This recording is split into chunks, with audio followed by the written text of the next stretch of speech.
toute l'actualité sur Sen TV Sénégal. Politique, people, éducation, sport, culture, art. Pour plus de merveilles, abonnez-vous sur Sen TV Sénégal. ñu ngi julli ci yonent bi di nuyu ñi fi teew ñëpp xëy na nag balaa may dugg ci waxtaan bi da ngeen may tuuti rek ma nuyu ñi nga xam ne ñoom laa dëkkal ci koñ bi ñoom laa dëkkal ci kuuru carré bi ginnaaw ma leen nuyoo dama leen di jéggalu ndax xëy na nit moom sa bëgg-bëgg rek nga am waaye xëy na fa muy yegg léeg-léeg doo xam fan la looloo waral xëy na tey mbir mi demee nii ñu jékki-jékki génn yëf yi ci mbedd mi mu ànd ak wax dëgg fa yàlla riir bu bari te xëy na sóoraale wuñu woon ne nii lay demee parce que dañoo prévoir woon ne dañu def benn conférence de presse def suñu déclaration d'ailleurs installation yi ci biir kër gi la woon donc ma ciy jéggalu dëkkandoo yi bu baax a baax a baax a baax ndax xëy na lii am na ampleur boo xamante ne nit mën naa ne sax ñun de yëgaluñ ñu ko waaye jubluwuñ ci woon loolu ñu ngi jéggalu kilifa yi nekk ci kër gi di nuyu sunu papa Moussa Senghor di nuyu sunu yaay yi fi nekk yëpp di nuyu ñu nit sunuy waajur yi nga xamante ne ñoo ñu jur personnellement di jéggalu encore une fois. waaw tey nag li waral jataay bii dafa fekk ne ñun dañu nekk di yëngu ci benn mouvement boo xamante ne mu ngi tudd gox bi mouvement bi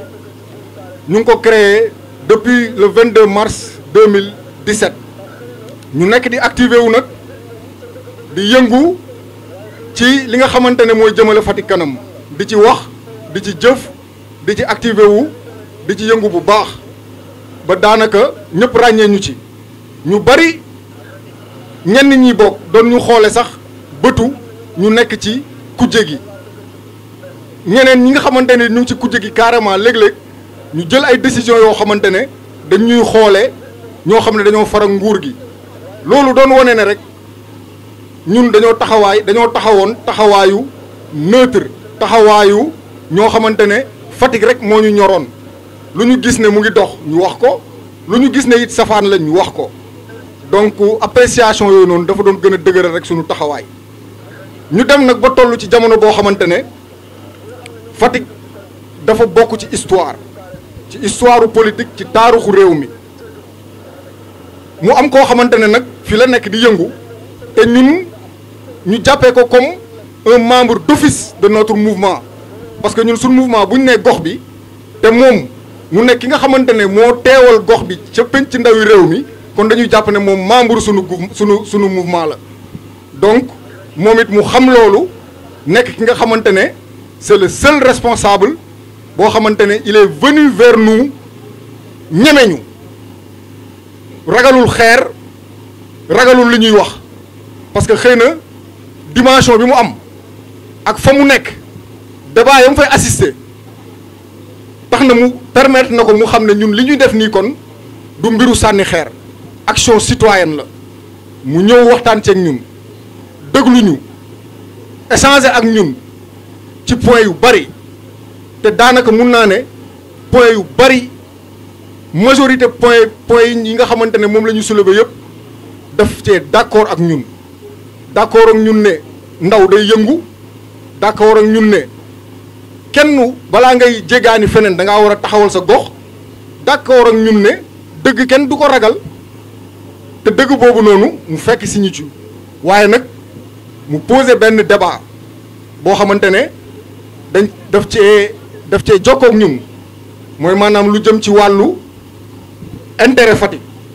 te bu ñu nee intérêt Fatick je pense que kenn mënul jéggi ki nga xamante ne mooy njiitu réew mi mu ne ñu waaw sama gaay yi yéen intérêt Fatick ngeen di xeex dëgg la waaye intérêt Fatick kay weesuwul ñu am doomu Fatick mu nekk njiiti réew léegi kooku tey bu soxlaa est-ce que yéen da ngeen a war a croiser les bras wala est-ce que yéen da ngeen a war a dem féete feneen ñu ne ko ah loolu de question la ñu échanger ci d'accord ci nag ci point bi nga xamante ne lu kenn mënul dindi la mooy doomu Fatick moo soxla ñun Fatick moo ñu tax a jóg mënuñu bàyyi doomi Fatick di dem di seeti keneen mënuñu bàyyi doomu Fatick di wut donte sax seetiwuñ keneen waaye ñu toog croiser les bras dañoo war a jóg utle ko ba mu am li nga xamante ne moom la soxla ndax nag njëriñu Fatick moo ci nekk donc loolu noonu doon na loo xamante ne dañ cee déggoo donc c'est notre point commun entre ñun ak honorable député ñu décider nag ànd ak moom ci combat boobu xeexandoo ak moom parce que du càggante ne dañuy xeex pour am ndam xëy na loolu moo jiitu ndam bi moom moo ko yitteel moo yitteel képp ku dëkk Fatick mais ci biir waxtaan moom daf ñu xamal ay ambition pour Fatick waxtaan ak ñun ci ay projet yu bari yoo xamante ne moom personnellement am na ko pour Fatick loolu nag ñu voué ko ci benn respect bu mag parce que c'est des projets très ambitieux yoo xamante ne moom mettre na ko à notre connaissance te loolu foog naa ne bu fekkee ne dëggantaan yow da nga ne Fatick rek moo la tax a jóg intérêt Fatick rek moo la tax a jóg boo gisee vraiment jant bi da ngay nangu ne lii jant la donc ñu pare fas yéene ànd ak moom non seulement pour la victoire du président Macky Sall au premier tour mais ànd ak moom pour liggéey Fatick bu ñu weesoo loolu donc loolu daal vraiment moo nekk li nga xamante ne moo ñu boole ak moom te dinañ ci taxaw boo xamante ne moom du ko rëccu d'abord parce que nag moom moo ñu ñeme te sas la ci ñun ñu woon ko ne li tax nga ñeme ñu juumuloo ci loolu donc loolu moo waral ñu jël décision ne non seulement dinañ ànd ak moom campagne bokk ak moom ay programme am mais ensuite dinañ ànd ak moom projet yi nga xamante ne présenté nañu ko pour la ville de Fatick ñu àndandoo ak moom fexe atteindre objectif yooyu noonu pour le bonheur des Fatickois donc en résumé loolu laa bëggoon tënk rek ci li nga xamante ne moo waral sunu ànd ak moom mais xëy na bu ñu def suñu déclaration dinañ xuus si lu bari ci li nga xam ne moo motiver sunu décision de venir participer à la campagne de venir battre campagne pour que Macky Sall mën a gagnewaat ces élections là au premier tour loolu dinañ ci dellusiwaat bu baax a baax ci kanam ci suñu déclaration. di nuyu yéen ñëpp di ko encourager parce que wax ji wax na lépp ku xam As xam ni c'est un jeune leader boo xam ni yàgg na œuvrer pour intérêt ndaw ñi ñu gënoon ko xam ci UJTL mu diriger ko fi woon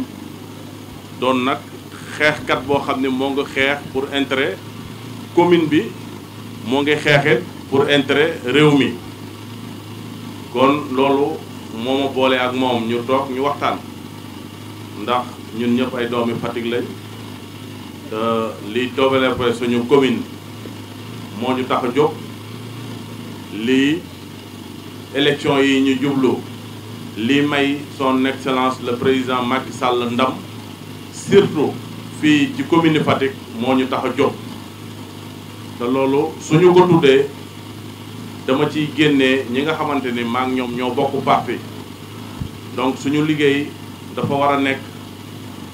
ñu xool ñi nga xamante ni ñoo ngi ci beneen côté bi ñu toog waxtaan ak ñoom pour jéem a trouver un terrain d'entente pour que lu ñu bëgg yàlla defal ñu ko ndax Fatick élection yi ñu jëm ndax dinañ ko gagné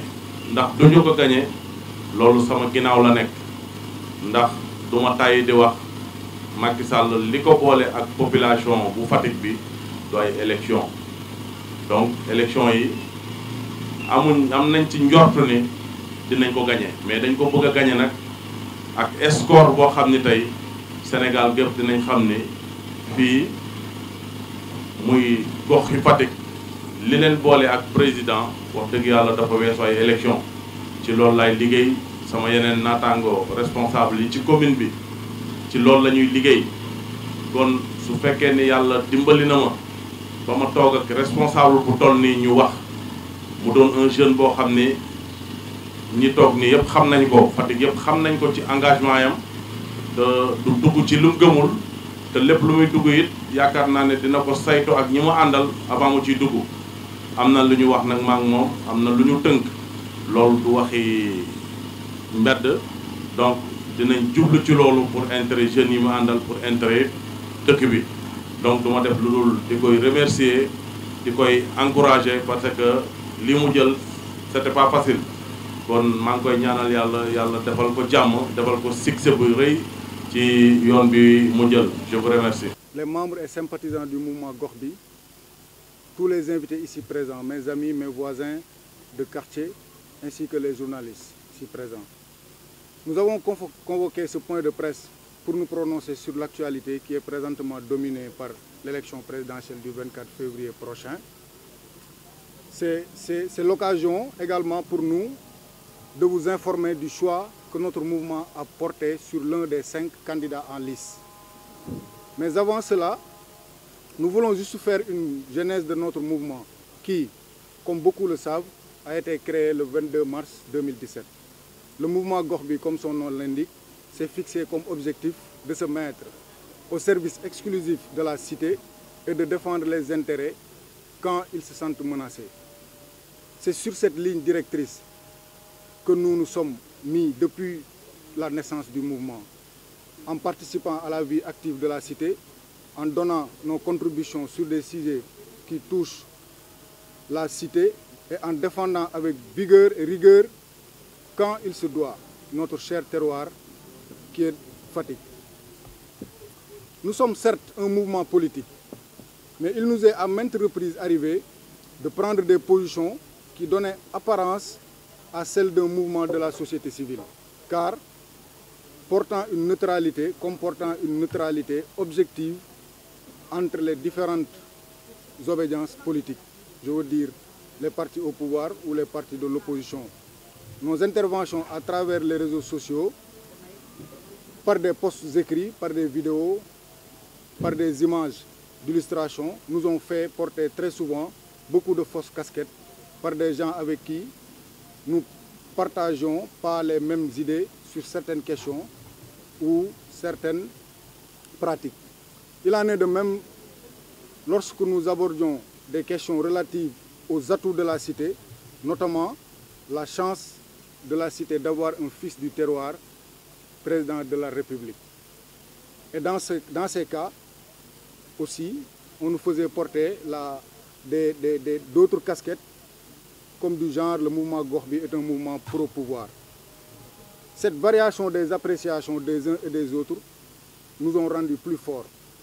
plus sûrs d'être en phase avec les principes que nous nous sommes fixés. Nous sommes restés sur cette logique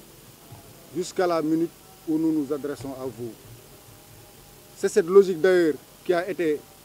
le déterminant de notre choix sur un candidat à l'élection présidentielle du février prochain. Mes chers Fatickois, pour cette compétition électorale, la plus importante dans notre démocratie, entre ces 4 prétendants en course, le mouvement Gox Bi a porté son choix sur le candidat fils du terroir. Nos descendants ne nous pardonneront jamais si nous laissons cette opportunité nous échapper entre nos mains. Chère population, voter pour le président Macky Sall ne relève plus pour nous d'un simple acte citoyen.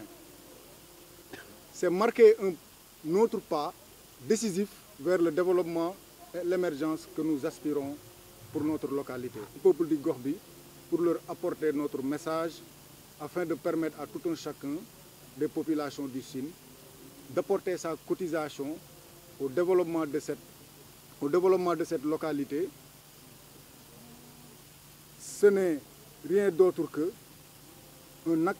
en faveur de notre frère, de notre parent, le président Macky Sall.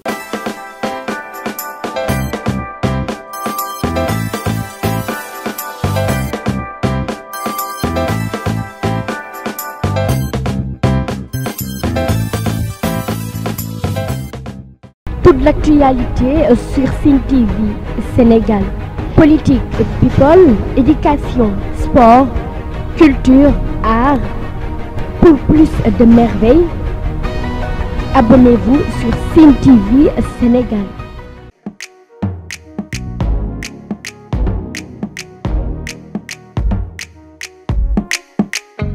Sen TV partout dans le monde. mais man maa ngi kontaan loolu aussi nag seen ñëw fii waa Sen TV. seen télé bi yàlla na ko yàlla télé bu mag te bu dee télé bu mag tam yàlla leen jig te bu leen jigee yàlla jig seen i soppe yàlla mën na ko te bu ko defee dina ko ci fekk yàlla na ko yàlla def. Regardez Sen TV au Sénégal, mon frère. Sen TV Sénégal. Sen TV Sénégal, meilleure télé. C'est la France qui vous le dit. Fatick mi ngi dund de mais du point de vue communication Sen TV ngi def lu mu ci ayib. ne serait-ce que pour ça rek war na tax ba ñu jàppale leen bu baax ndax ñu mën a créer pourquoi pas une télévision régionale te defe naa loolu sax mooy seen mébét ñu dem ba am fi une télévision privée régionale boo xamante ne yeneen télé yu fi nekk ci dëkk bi duñ leen yóbbul dara. encore Sen TV nooy mooy coosaano ay waayo. ñi nga xamante ne yéenay génn xibaar yi ba ñëpp di si teg seen bëttam yàlla leen yàlla defal na may leen ndam may leen ay matuwaay yoo xamante ne fi ñuy dégg ñëpp dinañ leen fa dégg. Sen TV partout dans le monde. yéen tamit ñoo ngi leen di jaajëfal bu baax di leen ñaanal seen liggéey bi ci kaw si kanam rek. Sen TV Sénégal. Kamfuda Sen TV. Parce que Sen TV côté Ndjegu. Moi personnellement je vous conseille de regarder Sen TV au Sénégal. salaamaaleykum asalaamaaleykum mbokk Sénégal wóoratul bañ a seetaan Sen TV man la Michel Perlo from Moscou mooy Pass My Dream Sen TV ñoo ngi seetaan Sen TV. kin ka ala cosaan a sidik maa ngay ngeen